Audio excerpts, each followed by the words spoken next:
So as we are opening for today's session, where we're going to talk about how we are looking into estimates that 80% of people who are displaced by the impact of climate change are women. So this is something that is crucial for us to think about. And when we're considering some of these ways that climate change, and particularly how it affects women, and reflecting on this in terms of the practice in the daily lives of all of our works, the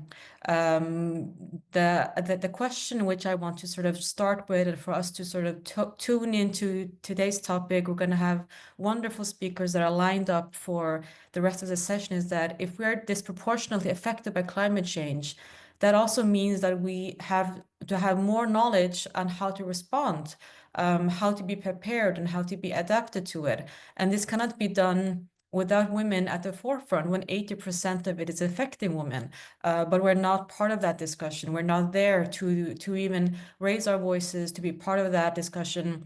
And I guess one of the reminders I want us to sit with before we go into the deep topics and discussions of today is that in many countries, because of also cultural norms and existing gender roles, women tend to be in charge of the household, energy, food, water, and the management also of the natural resources that fall into these responsibilities. So as a sort of a reminder also is that in especially low and middle income countries, agriculture is one of the most important employment sector for women today. Hence, when there is extreme weather events occur, women are at the forefront. They are the first responders and who face the consequences, and also the first ones to respond and adapt to it. However, so why is it then, as today, that the knowledge is not properly valued on policy decision-making level, even in the lawmaking, even in the policy making of their rights to that? So these are some of the reflections that can start off to think about why is this topic so important in terms of gender-based violence, climate change, adaptation, and especially summits such as the COPs have in the recent years as well, centered mostly on economic questions rather than approaching climate change from a human-centered perspective. We can see it even this year that Gender Day is set in the second last part of the COP. One can question whether or not that is something that should be in every day of the COP. I mean, maybe that's where we want to be. But for the most sort of debating topic and the language that also seems very unreachable for most populations, when I myself entered the space of climate justice and climate change maybe a few years ago, because I still couldn't feel that that's part of something that I can have something to do with. I felt a bit intimidated by it. And I think many women think like this in terms of how can we respond to this language and how can we look at it from a science perspective, but also a gender perspective, and keep gender at the forefront of also, there's so much debate about climate change, but it comes down to also the nitty-gritty of it in that should we discuss carbon credits or should we discuss other topics of climate change that is considered into the systems of it? So these are some of the questions that we also will touch base on today. In terms of how can we make sure that the knowledge of gender, the knowledge of us sitting here and putting women, refugees, migrants at the forefront gets heard, valued on a higher decision-making level. So with that, I'm sort of opening up a space for not only that we're going to discuss this topic, which is really important, but also that by building sort of more flexible thinking about it, and that we are thinking about it not only in ways of tailored approaches in terms of the technicalities of how we're discussing it, but also bringing it to really wanting our efforts to be heard.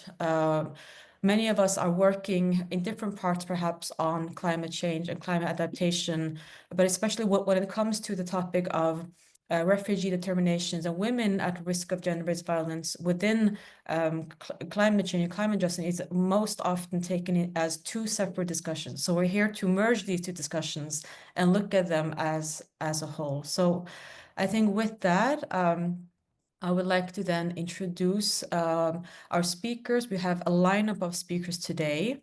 So we have our first speaker of today, which is Alice Farmer. She is a fellow at the Center for Advanced Studies in the Behavioral Sciences at Stanford University.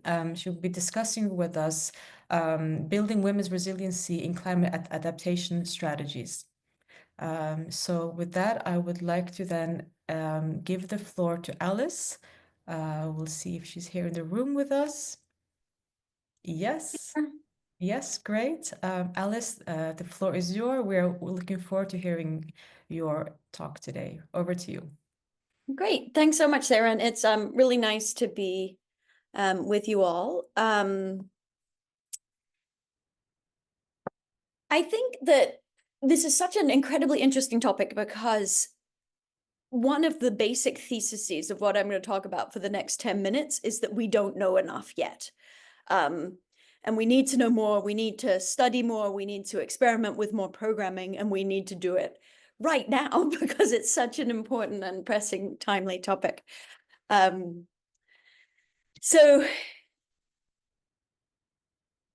I'm going to particularly focus on questions of sort of humanitarian programming and what are good and effective ways for people in the humanitarian space to be thinking about developing women's rights-centered programming around climate displacement.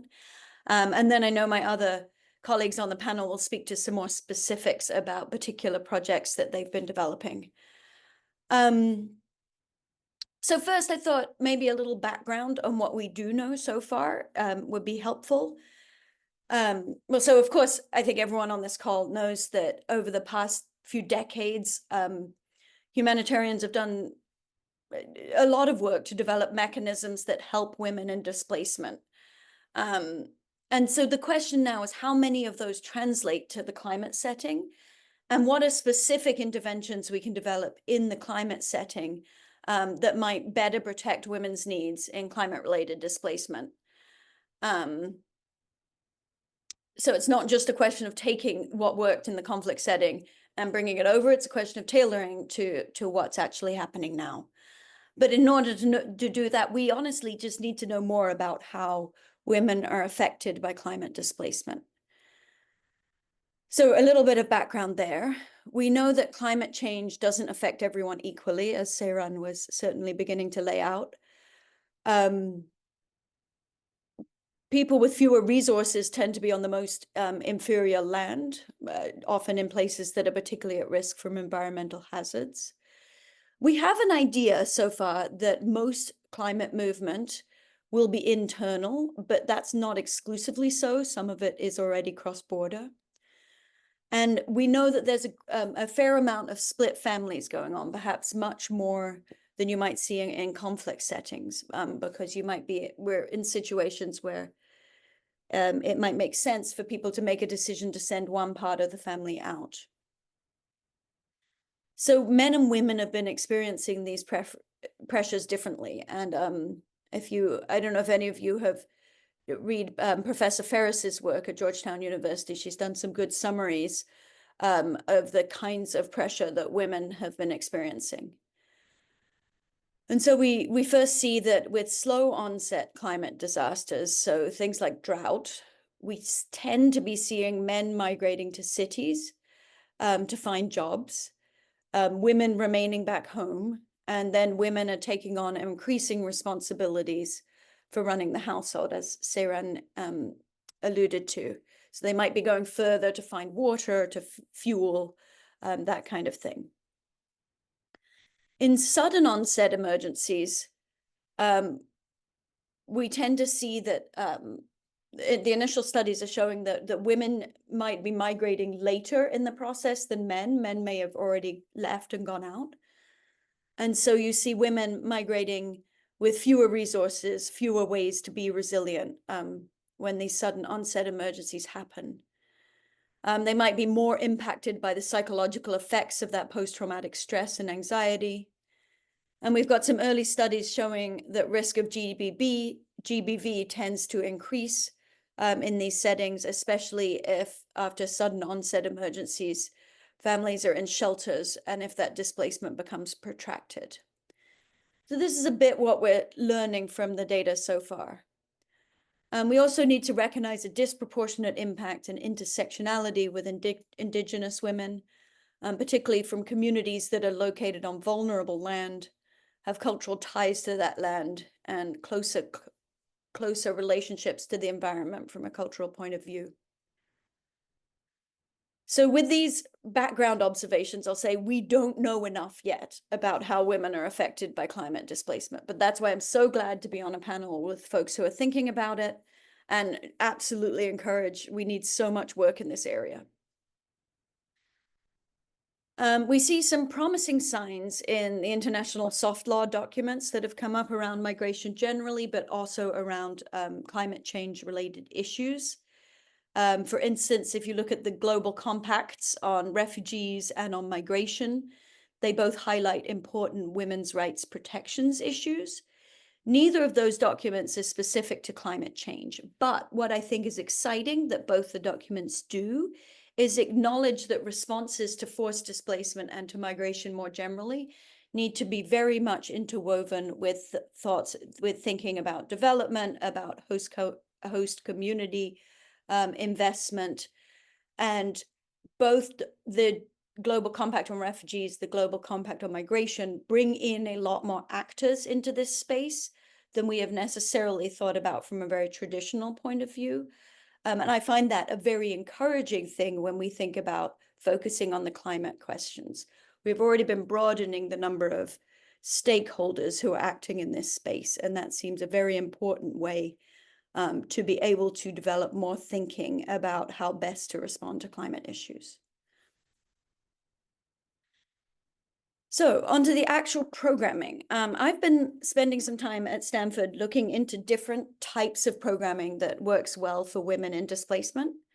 And I'm only at the beginning of this set of research, but I'm going to point to a couple of the encouraging things that I've been finding. We know that climate displacement allows for a greater degree of planning than some other forms of displacement. And that's true both of the slow onset situations and the sudden disasters, because even with sudden disasters, there have often been warning signs.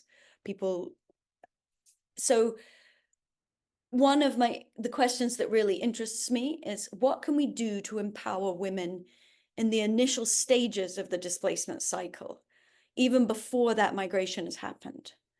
Are there good programming options that can make them more resilient and better able to handle the inevitable changes that are coming? So again, one of the promising factors I find is that we can work with stakeholders outside the migration field. So climate activists and conservationists, I think, are such a natural overlap of where we can really develop strong programming. And I want to highlight a particular example of an NGO program that I've been looking at, because I think it's a good example of this kind of cross-sectoral engagement. So this particular example is from an NGO called RARE that works at the grassroots level with small-scale fishing communities around the world. And RARE is a straight-up conservation NGO. Like, they got into this in order to deal with the environmental impacts of overfishing and the sustainability of artisanal fishing communities around the world, partly because billions of people are food dependent on fish sources, but partly because they were genuinely interested in the ecosystems and the biodiversity of our immediate coastal fish lines. So RARE developed a program where they work with communities to build collective plans on how to limit the fish take, monitor the resources, monitor the fish that's available, and enforce no-take zones around the areas of where they are limiting some of that fish take, then monitoring the areas around it. And this is all done in developing plans built up from the community level. And this is a way of giving communities better control, better self-determination over their own resources. But they also build micro savings programs so that there's more family and community level agency, giving more choice over how and when to fish. So why have I diverged into fishing? the primary goal of this program is to rebuild the biodiversity and create resilient coastlines with restored ecosystems.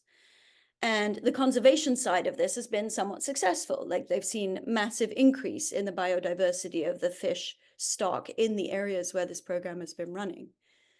But from a human rights point of view, I think an incredible benefit of this is an empowered community with much more choice over when they migrate and with more resources on how to do so. And so it tends to be the women who are running the micro savings programs in these projects. And they tend to have much more say in how their families and their communities can tackle weather incidents, sea rises, and other climate-related challenges. It's really interesting that the women in some of the sites I've visited have lent towards using the micro savings money for community planning and community resiliency, not just for their own families, but also for thinking through how their communities as an entity can be more resilient against hurricanes or other weather incidents. So this is all anecdotal, but I think it's really interesting. I think it's a really interesting way of creating resiliency in women. I wonder, like, I think it might be a useful model or a useful way to look at other environmental work and ask, hey, like, how is this empowering the people who are most affected by climate migration? Are there ways to shape the conservation programming in ways that might really help women who need to migrate in the future or who are trying to support families after after members of their family have migrated before?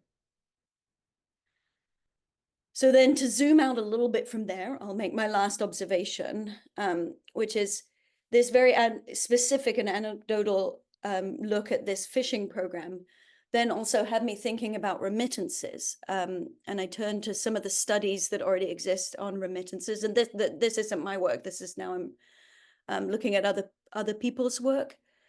But it's interesting to think about remittances as a way of empowering the left behind communities, especially because we know that women tend to be the heads of these households in the emerging patterns of climate mobility. So we know already from a general principle that cash transfers tend to be an effective model for humanitarian responses. So the question is, how well would remittances work as one of the resiliency strategies for climate change? We know that after disasters, we see remittances increase quite a bit, and that's been important in recovery. So is there a way of thinking about how remittances in advance might help families prepare or mitigate the risk of disaster that's coming up?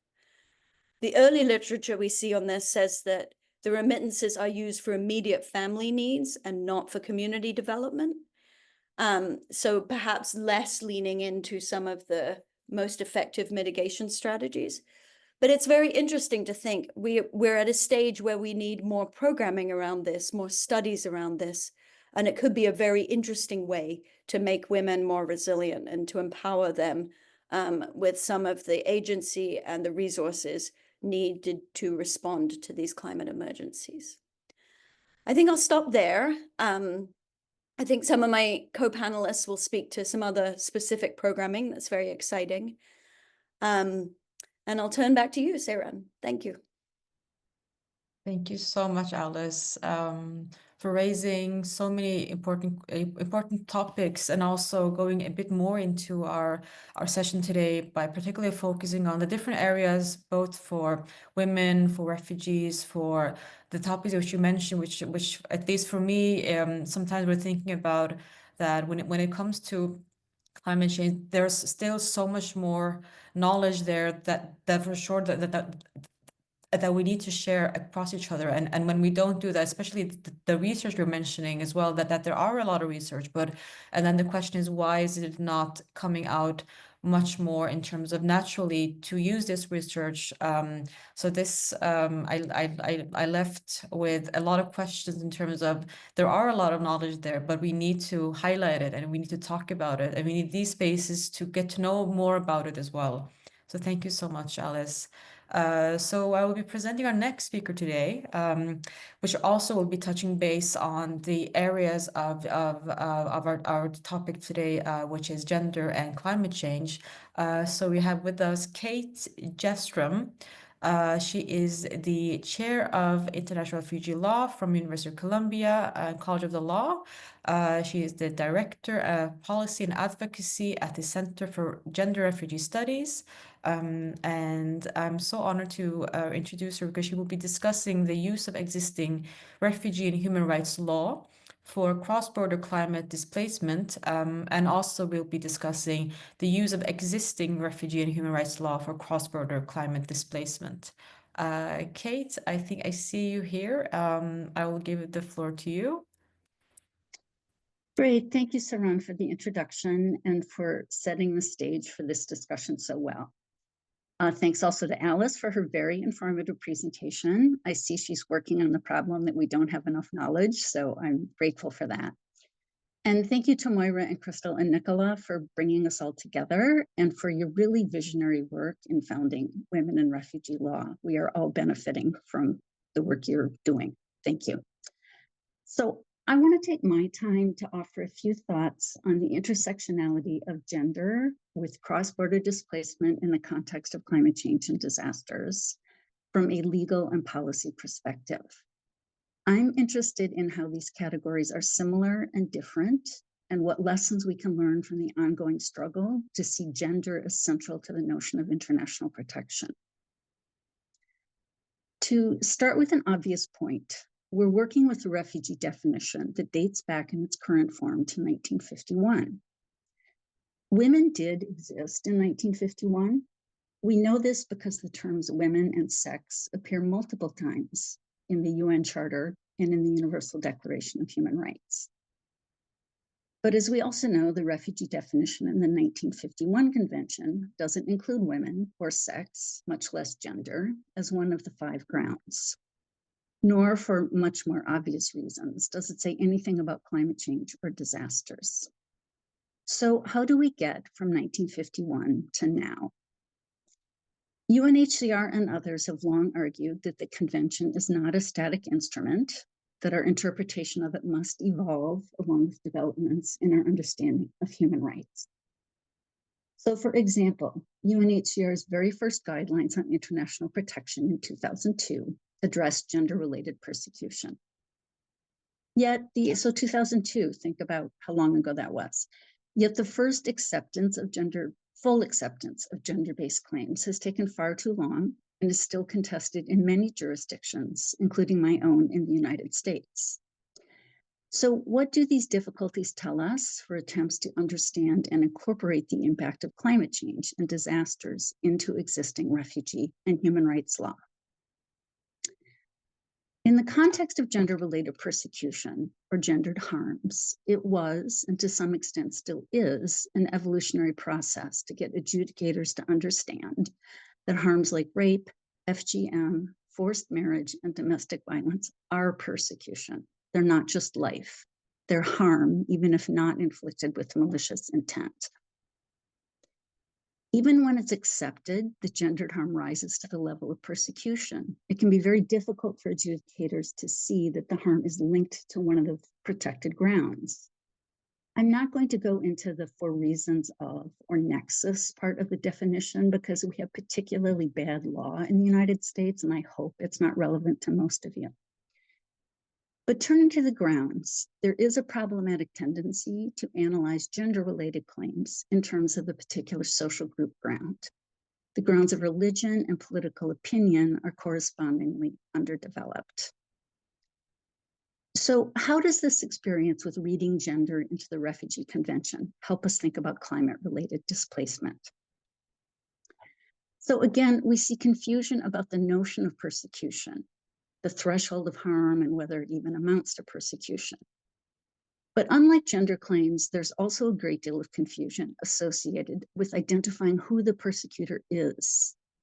In some early commentary, it was pointed out that the agent of persecution might be industrialized states that have contributed so much to the climate crisis, and that might also be where international protection is being sought. and that the government of the country of origin might be willing or able to provide protection. So fundamental to this early thinking was a conception of disasters as natural events arising from forces of nature, and the adverse effects of climate change as inflicting indiscriminate rather than discriminate harm. This is the so-called hazard paradigm. So these kinds of concerns and analyses led initially to the idea that the Refugee Convention really has nothing to contribute. And if we want to have an effective tool, there needs to be a new international treaty. But in more recent years, and I think much the better view, there's an understanding that protection under the Refugee Convention will apply to at least some people fleeing across borders. This is why UNHCR's 2020 analysis refers to claims made in the context of the adverse effects of climate change and disasters. So summarizing a lot of people's good thinking and better expressed arguments, it's a shift from a hazard paradigm to a social paradigm. And once we recognize this social paradigm, the climate change and disasters occur in human societies with all their imperfections and inequalities, we can see the importance of an intersectional approach, including but certainly not limited to gender. So the project now, for many of us, is to think through how climate change and disasters manifest in people's decisions to flee. And Alice was, talking about some of that in terms of her own work. And then to educate attorneys and adjudicators. So last year, my own organization, the Center for Gender and Refugee Studies, published a practice advisory for US-based attorneys that takes UNHCR's 2020 legal considerations document and explains how it fits into US jurisprudence and has been used in actual cases. We're now working with UNHCR, with the Kaldor Center, and with the University of Essex on a global version of the same thing, which we're calling a practical toolkit, where we take all the relevant international and regional refugee and human rights law and show how it's been used in actual climate-related cases in different countries around the world. We're just finishing this up and plan to launch it in December, and I'll be happy to share it with this network once it sees the light of day. So in addition to good legal analysis, there's a great need for country of origin information materials that include the effects of climate change and disasters generally, and for women, Indigenous people, and other marginalized groups as well. My center is also doing a lot of work on that, incorporating climate information as we update our country conditions resources and developing climate-specific resources. So please reach out to me if you're interested in seeing some of these materials, if it might be helpful to you in your work in your jurisdiction. So in closing, I will just point out 3 lessons learned, and then I'd very much like to hear other people's thoughts once we get to Q&A. So first, I think we have learned that we don't want to get boxed into making claims on the basis of a particular social group. Now, again, this might be particularly salient in the United States because we have such an extremely restrictive definition of particular social group, but I urge everyone to develop claims based on the other grounds, especially political opinion, and see if we can move the law forward a bit. Second, I think we have learned we have to push back hard on floodgates arguments. This idea that if we recognize one survivor of gender-based violence, then millions will come to our border. So this is always in the background and sometimes stated explicitly in rejecting gender-related claims. And of course, we see it again with climate-related claims. So I would just point out it's not a legal argument, it's an instrumentalist position. But having said that, we're all aware asylum is under attack, generally, and that separately, climate activists or climate alarmists sometimes point to increased international migration as a threat. If we don't address climate change, people will come to our borders. So this is obviously not helpful. My usual approach in talking to reporters who like this angle is to note that most climate displacement is internal, as I think we all know, not external. And we actually have very little data at all on the cross-border piece of the picture. I could say a lot more about messaging, but I'll leave it at that for now. And then my third and final lesson is to insist on inclusion.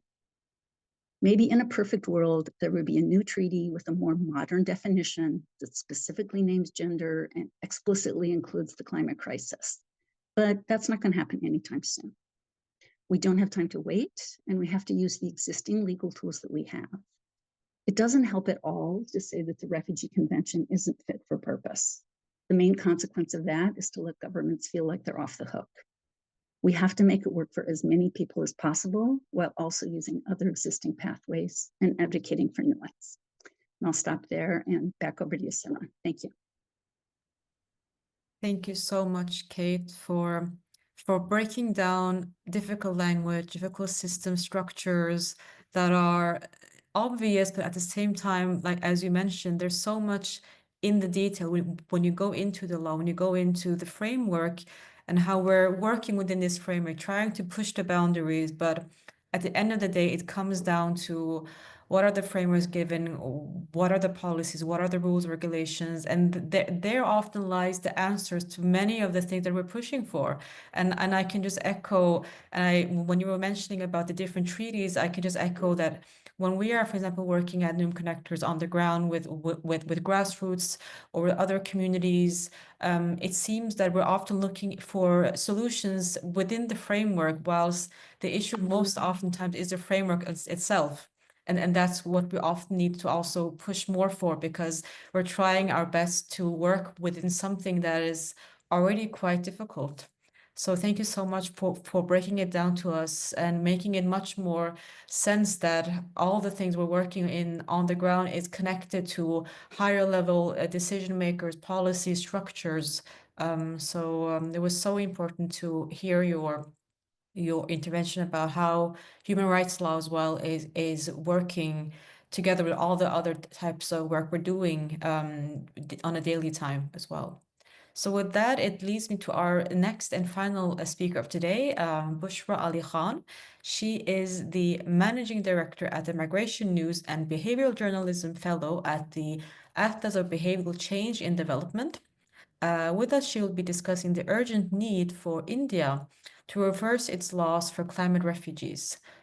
So with that, over to you, Bushra. Thank you so much, Sarah, for the introduction. I'm going to share my slides. Okay, hello everybody. I'm Bushra, and I'm really happy and honored to be a part of this amazing panel. Thank you, Alice and Kate, for your insights. I've been scribbling notes for the last 30 minutes, so thank you so much for the discussion. So during my presentation, I will talk about the current landscape of climate-driven migration in India and how it makes it uniquely vulnerable to the various climate risks, followed by a focus on the gendered barriers that women face during the climate-related disasters and the significant gaps in India's policy frameworks. Then I'll zoom in on the Sundarbans region in the Northeast India, and then highlight some pathways for bridging these gaps through a more gender inclusive lens. So India has extensive and varied ecosystems, including coastlines, river basins, deserts, and deltas.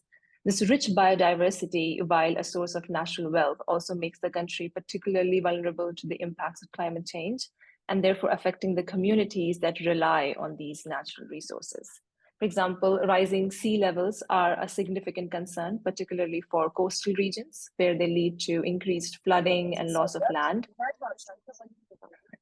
Desertification and severe droughts are threatening livelihoods in arid and semi-arid regions, compelling people to leave their homes in search of better conditions.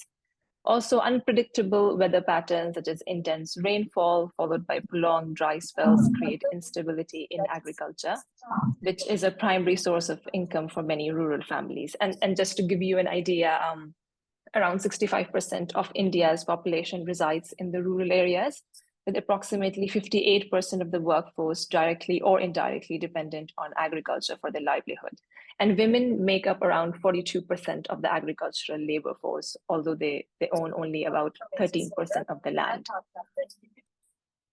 And this climate-related displacement in India, it's not a new phenomena. Since 1980s, India has witnessed increased climate-related displacement driven by major natural disasters. For instance, devastating floods in Assam, Odisha, and the Bihar states have led to the displacement of thousands. Cyclones have become more and more frequent and severe, particularly in the coastal states like Andhra Pradesh and Odisha. leading to the loss of infrastructure and exacerbating the existing vulnerabilities. And now moving into the 21st century, we are obviously observing accelerated displacement trends in both coastal regions and the Himalayan states. So in West Bengal and Gujarat, rising sea levels are increasingly forcing people to relocate, while glacial melting in the Himalayas is affecting water availability and creating risks of glacial lake outburst floods. So the intersection of diverse ecosystems and major climate risks present a complex landscape for migration in India. And this migration it's not evenly distributed. It is so it is very critical that when we talk about climate migration, we recognize that not all groups are equally impacted. Studies have shown that how the burden of climate migration falls disproportionately on marginalized groups like women, children, and elderly. Sorry. So women, especially from the low-income families, already face compounded challenges that stem from both their socioeconomic standing and their social identities. So now climate-driven migration amplifies these already existing inequalities for women who may already lack access to resources like stable housing or healthcare. So in rural areas, for example, families depend on agricultural land for both food and income. And if that land becomes unproductive due to drought or rising sea levels, low-income families might be forced to migrate, often lacking the means or networks for secure relocation. And oftentimes what happens is that after these disasters are struck, men in the families migrate to nearby towns or cities looking for work, which means that women are left with the responsibility of not only managing the household, but also caring for the elderly, children, and also working on the farms. So this dual role places an enormous burden on women as they balance the demands of farm labor with the daily necessities of domestic work, like securing water and fuel for cooking, which can expose them to additional health and safety risks, leading to physical and emotional strain. And often they do this with little support and fewer resources. So in India, many women work in small-scale agriculture as daily wage laborers or as fish processors. So the impact of climate change on these industries is severe. Coastal erosion, unpredictable monsoons, loss of arable land mean fewer stable work opportunities and therefore less income. So with limited access to resources like credit, land rights, and training in alternative skills, women have fewer options to adapt economically. So this economic vulnerability is a major risk factor during migration, as it restricts their ability to provide for themselves or their families independently. There was a study done at LSE in 2007 that examined natural disasters that had occurred in 141 countries from 1981 to 2002. And the study found that natural disasters lower the life expectancy of women. And as the disaster intensifies, so too does this effect, because women and children have been at higher risks and 14 times more likely to die than men during natural disasters. It was reported that 70 to 80% of the casualties in the 2004 Asian tsunami were women, and 90% of the casualties in the 1991 cyclone in Bangladesh were women.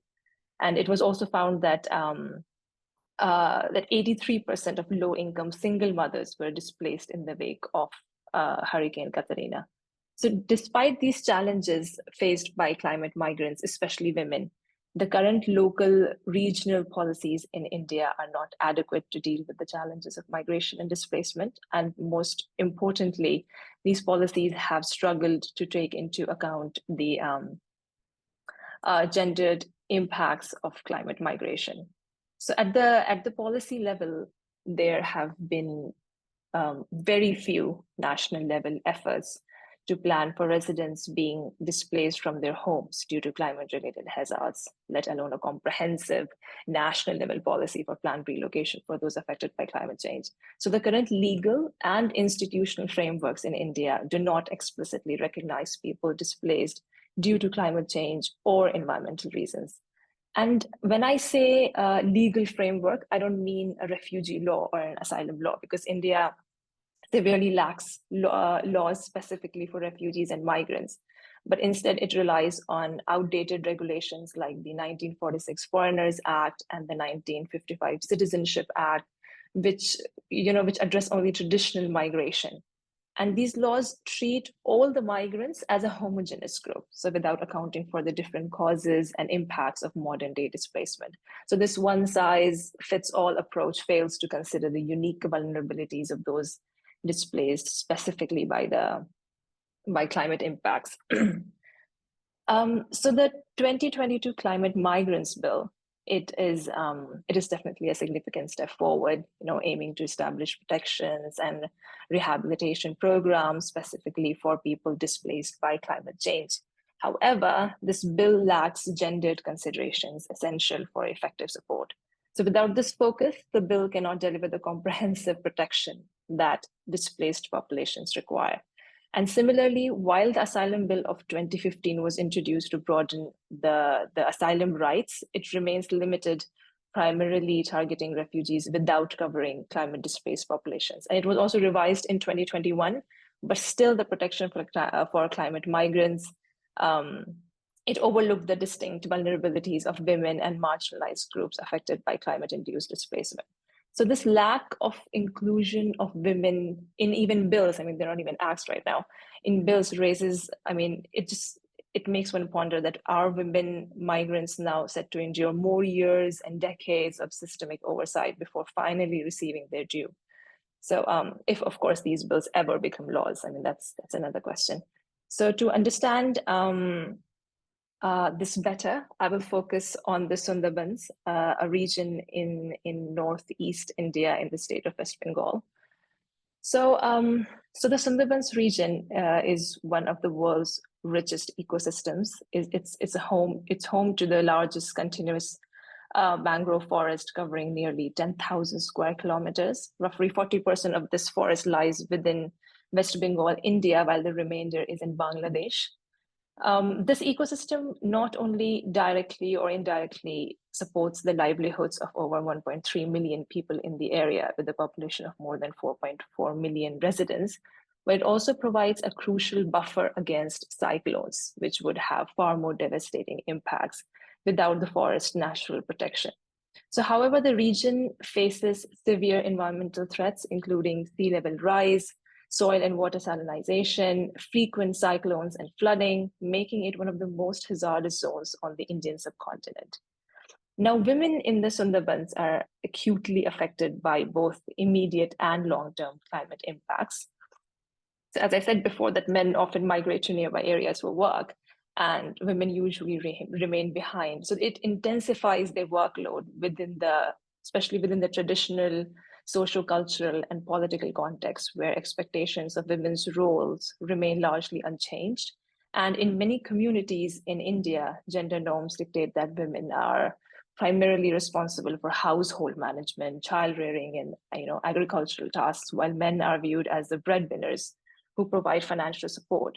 So this division of labor is reinforced by cultural beliefs and practices that prioritize male authority and limit women's agency in decision-making processes, both within the family and the broader community. So therefore, their contributions, particularly in agricultural production, resource management, are undervalued. And despite these vital roles, women often lack access to resources such as land ownership, credit, and education, which further restricts their opportunities for economic independence and empowerment.